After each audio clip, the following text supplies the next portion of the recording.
This is Grandmaster Daniel Naroditsky. We are watching Grandmaster Vladislav Kovalyov take on the world champion Magnus Carlsen at the 2022 FIDE World Blitz Championship, and a little discussion there between the arbiter and Vladislav, who's leaning back and now plays e4. Now the world champion still not in his seat. And the time control for the FIDE World Blitz, it's 3 minutes per side with a 2-second increment. It's pretty unprecedented for one of the opponents not to be at their chair when the game begins. Magnus Carlsen does like to be fashionably late. 15 seconds have already elapsed. You can see Kovalyov there waiting in anticipation for the opportunity to play the world champion. He is nowhere to be found. 30 seconds now, creeping down on his clock. Kovalyov still sitting in the same spot. He's played 1e4. Now, maybe Carlsen is simply deciding what opening he wants to play, but, you know, there's a time for preparation and there's a time for playing. 35 seconds, and you can see those playing diagonally in front of Kovalyov, one of them looking back. I think that might be Fabiano Caruana. Where is the world champion? Someone's running to his chair. That appears to be Yu Yangi's opponent, who was 50 seconds late. What happened? Was there traffic in the tournament hall? So there was one guy who was late. Magnus Carlsen still hasn't shown up. 1 minute has passed. This is getting crazy. And the craziest thing, of course, is that Magnus Carlsen could still very much play a good game with only, 20 or 30 seconds left on the clock. But that would be absolutely crazy. Kovalyov has not changed his sitting position at all this entire time. Now it's 1 minute and 20 seconds. Now Magnus might have confused the starting time of the round. That's happened before. But the starting time is usually announced before the previous round is started. So everybody else seemed to know when the round was starting. 90 seconds now off Magnus Carlsen's clock. That's over half his time. And Kovalyov, what I love is that he has not changed his sitting position at all. He's scanning the tournament hall for the world champion. And of course, he does not want to win a game by forfeit. That would be a lame way to beat the world champion. He wants an opportunity to play a blitz game with him. You can kind of sense the disappointment on his face. There's only a minute left on the world champion's clock. His chair is left unoccupied. This is crazy. I've never seen anything like this. Now under a minute. He's got under a minute to run to his chair and start playing. 2,000 years later. There he is. There he is. The world champion has arrived. He's running to his chair. It's at least he has pants on. Oh my goodness, he's running up to the podium. He has to find his board. He's got about 40 seconds before he loses the game. He is running in a mad dash, and he makes it. He's got 30 seconds on his clock and still time for a handshake. And he sits down, and he plays 1e6. So maybe he was choosing an opening this whole time. That would be pretty interesting. 31 seconds on Magnus Carlsen's clock as he plays the French defense. And Kovalyov takes on d5, which is a decision I already don't like. He plays the exchange French, which is a pretty easy opening for black to blitz out the moves in. Something like knight c3 or maybe the advance would have forced Magnus Carlsen to slow down. Instead, Kovalyov with an early c4. That often leads to an isolated queen-pawn structure. If, of course, black takes on c4, but Magnus Carlsen delaying that move. He's already built up 35 seconds to his clock, and Kovalyov's time advantage has shrunk down to a measly 2 minutes.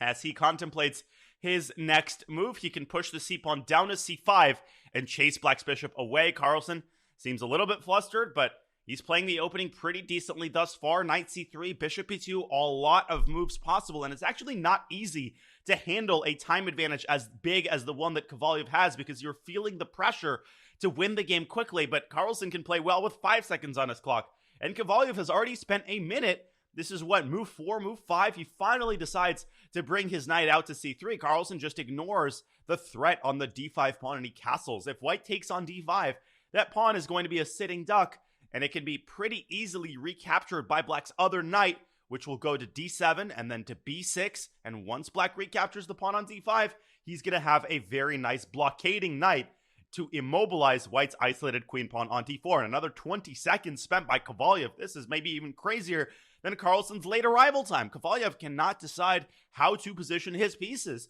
Maybe c5.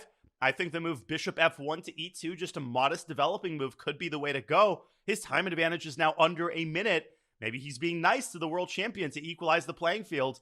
And he does take on d5, covers the check with a rook, and there goes Magnus Carlsen's knight. He brings it to d7. He adjusts some pieces before pressing the clock. He is absolutely unconcerned. He does have more time than he started with. But of course, he did start with 30 seconds. Kovalyev castles kingside, and Carlsen more piece adjusting as he plays h6, preventing white's dark-squared bishop from reaching g5. And maybe Kovalyev should have played bishop g5 on the previous move when he still had a chance. Now, the dark-squared bishop doesn't have all that many good developing spots. He can bring it out to e3, but then Carlsen will recapture on d5, and the bishop on e3 will be under attack. I actually think the world champion's position is excellent here. He's going to win the pawn on d5. He's going to get a nice blockading knight on d5, and Kovalyev is trying to gain activity for his other pieces with knight to e5. Carlsen ignores the knight. He takes the pawn on d5, and maybe after a trade, Kovalyev should try to position his light-squared bishop on f3 to chase the knight away from d5, but Carlsen could support it with the bishop from c8, which could go into e6, or from the pawn, which could move from c7 to c6. No question, the black's position is probably already slightly better, and look at the time. The time situation is almost equalized. This is unbelievable. Kovalyev has spent a total of 2 minutes on the first 5 or 6 moves, and he now has 30 seconds himself. They're basically playing a hyper bullet game with increment, and Carlsen does indeed push the pawn up to c6 and protects his knight on d5. And if I'm Kovalyev, I'm trading pieces on d5. He doesn't. He brings his queen out to b3, putting more pressure on the world champion's knight. And now he does threaten to capture on d5 3 times. Carlsen leans back in his chair, and now he's finally begun taking the very little time that he has left, 15 seconds now on the clock, and he brings his own queen up to b6, offering an exchange of queens. And Kovalyev instead takes the knight. We're going to see a lot of exchanges. The queens are going to be taken off the board very likely by white, or potentially even by black. Or white could take on d5 twice. 10 seconds now. 10 seconds for Kovalyev as he takes on d5, and he does not grab the pawn. Instead, he exchanges the queens. But getting an endgame against Magnus Carlsen, where the world champion has the bishop pair, is not a very advisable idea. 3 seconds. 3 seconds for Kovalyev as he brings his bishop out. Crazy that he is the one who has to make the moves for fear of losing on time. Carlsen was still with 15 seconds on the clock as he chases Kovalyev's only active piece out of the center, and he's going to bring his light-squared bishop presumably to f5. He could also bring it to e6 in order to secure the isolated queen pawn. First, he brings his rook up to a4, and he attacks the d4 pawn, and now he attacks the knight, and the knight has no good spots to go. 1 second, as Kovalyev has to bring it all the way back to e1, and a3 was a big mistake. Carlsen pushes his b pawn up to b5, and now brings the rook to c4. He's threatening the move b4. Kovalyev is getting tortured here. He is getting massacred on the queen side, and the bishops are off the board. Kovalyev is able to defend the b2 pawn. And now Carlsen starts expanding on the king side. This is what the world champion does.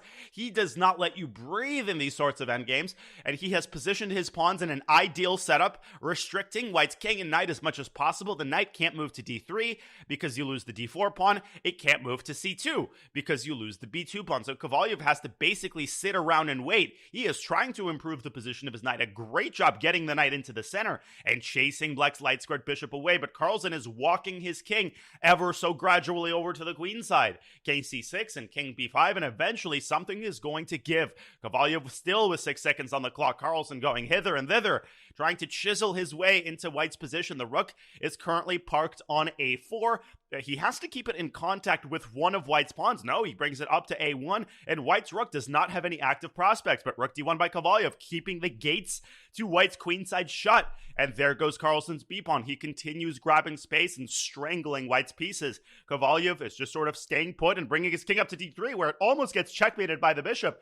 A check on b5, driving the king back to c2. Now king b3 is a big threat. That would win the b4 pawn, and Carlsen brings his bishop just in time to c4. The king moves up to b1, chasing the rook away, but the rook can go to the other side. It can go to h8. It can go to e8. It attacks the knight. The knight moves. No, it takes the bishop. Oh, but this looks bad for Kovalyev. Look at Carlsen's pawns on c4 and b4. Kovalyev is shaking his head. The world champion might win this game. Rook d4 attacking black's pawns, and king c5. There might be d6. So Carlsen pushes b3 and takes the pawn on f3, takes the pawn on d5. He is now up a pawn. The king is chasing the rook off of the b file, and rook f4 offers an exchange of rooks. The pawn endgame would obviously be lost for white because he's down a pawn, and the king is brought back down to d4. This is exquisite endgame technique by the world champion. He threatens to take the other pawn on g4. 2 seconds for Kovalyev. He is desperately trying to defend, and he loses the second pawn on g4. He does pick up the pawn on b3, but Carlsen now has connected pass pawns which are rumbling down the board. Kovalyev has to set his own pawn in motion, but it's not fast enough, and it's blocked by black's rook, and he resigns the game What a display by the world champion who started the game with only 30 seconds on his clock, and what a frustrating defeat for his opponent. The world champion wins another crazy one, and if you enjoyed this video, make sure to click the link in the playlist for more of these Blitz videos. Thank you so much for watching.